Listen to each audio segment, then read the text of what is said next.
out as they're getting ready for the second half. The Park Avenue Army student section, they showed up and they are here. Something that I've noticed in this game, Nebraska really following through, making all of their shots. They came out of that locker room in the second half with a whole new mindset. They are 2 of the 44 candidates recognized nationally. Final game of the season. Now back to you guys at the table. There's the horn. Let's get this game underway. We're 9-5 overall, 3-11 in the Big Ten. This is the 18th time in program history that the Lady Lions have met up with Nebraska. Overall, Minnesota dominating and outplaying Penn State. And something I looked at was offensive rebounds. Minnesota with 11, Penn State with only 3. You know, it's a small detail when you look at a stat sheet, but also makes a big difference. They're taking advantage of those opportunities and putting those points on the board as the score is 38-28. Minnesota with that 10-point lead. Kaitlin Gehlhaus down courtside. Kaitlin. Thanks, Preston. As viewers were just able to see, Penn State hosted the senior ceremony for the 2 seniors, Nia Beverly, Kelly Gehlhaus. The 2 seniors representing Lady Lions for this 2021-2022 season. Now, as this is the final game of the regular season, let's talk about the season as a whole.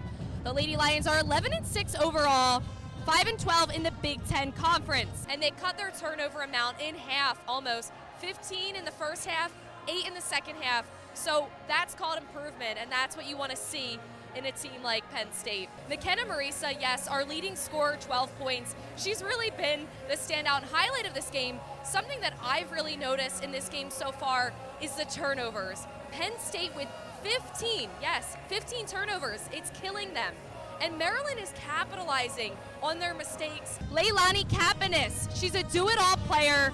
She ranks number 2 in the Big Ten with most amount of steals and blocks. And in Thursday's game, she had her second double-double, 10 points, 12 rebounds. I'm here with McKenna Marisa, 22 points, McKenna.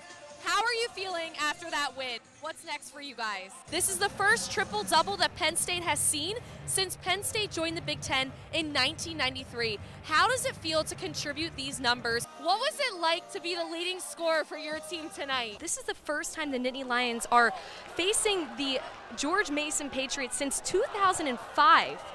And they have yet to defeat them in program's history. So let's see if tonight will be the night. Back to you guys in the booth. Tonight's match with Northwestern does mark the 9th annual Mac Brady match, traditionally held on the team's Big Ten home opener, which is tonight against Northwestern.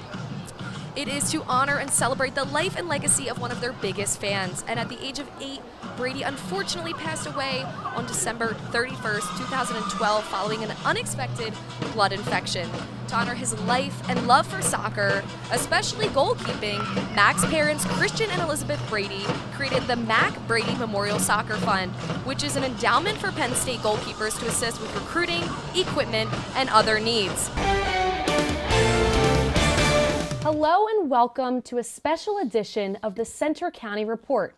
My name is Kaitlin Gehlhaus, and today we are joined by a very special guest, Donald P. Bellisario. Mr. Bellisario, a Penn State alum, started his career in advertising and after 15 years transitioned to film and television production. The college now has your last name, Bellisario, attached to it forever. What does that mean to you? And of all the places you could put your money, why Penn State? What is one of your favorite memories of being a Penn Stater? Penn State men's basketball returns home tomorrow to play Miami in the Big Ten ACC Challenge. The Nittany Lions face an uphill battle this week as they go on the road to Ohio State, nursing injuries and a 2-game losing streak. Saturday's devastating overtime loss to Illinois still hurts. Lauren Starker takes a look back. For the first time in 2 years, the Harlem Globetrotters will return to Happy Valley in 2022. The world-famous Globetrotters will play at the Bryce Jordan Center on March 1st. The event is part of the team's Spread Game Tour, which promotes increased fan participation and interaction. Penn State basketball is preparing for the start of its new season. Following an 11th place finish in the Big Ten last year, this year's team has 0 freshmen rostered and 5 new transfers.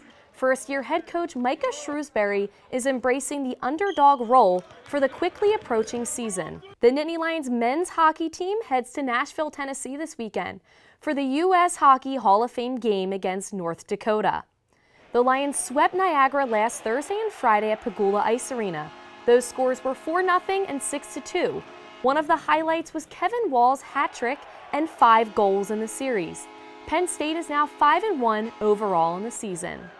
In the meantime, Penn State is now waiting for its bowl destination now that the regular season is over. The Lions lost a tough one in the snow on Saturday against Michigan State. It was tough sledding early on for the Nittany Lions as Michigan State jumped out to a quick 14-0 lead and moved the ball with ease on Penn State's defense with a good balance of run and pass. Clifford and Jahan Dotson connected on 2 touchdown passes in the first half from 27 and 30 yards out respectively. But Michigan State went into the locker room up 17-14. The defense gave Penn State its first lead early in the second half when Daquan Hardy took an interception 17 yards to the end zone, giving Penn State a 20-17 lead. Then on a 4th and 15, Peyton Thorne connected with Jaden Reed to give the Spartans a 30-20 lead with just over 5 minutes left in the game. Parker Washington then found the end zone to cut the deficit to 3, but it was not enough as Michigan State held on for the win. We were trying to mix the run game all day long, try to help our offensive linemen in protection. Penn State now awaits its bowl game fate, which will be determined this weekend. Penn State finished 7-5 overall and 4th in the Big Ten East. The State College High School field hockey team is focused on supporting a former state high athlete who is battling cancer. Sarah Fenton was diagnosed with acute promyelocytic leukemia this past August. In response to the sad news, the Little Lions field hockey team hosted Mifflin County in their annual Stick It to Cancer field hockey game, where they honored Fenton and her battle. It's really special to get to honor her and really help her and her family through this in also a way that we all love, was just playing field hockey. In addition to the support from the game, the field hockey team organized a virtual 5K for the 2019 graduate. What we've been doing is really just like community building, and I love that about our program. I love that about our school in general, and I love how much everyone's willing to help out.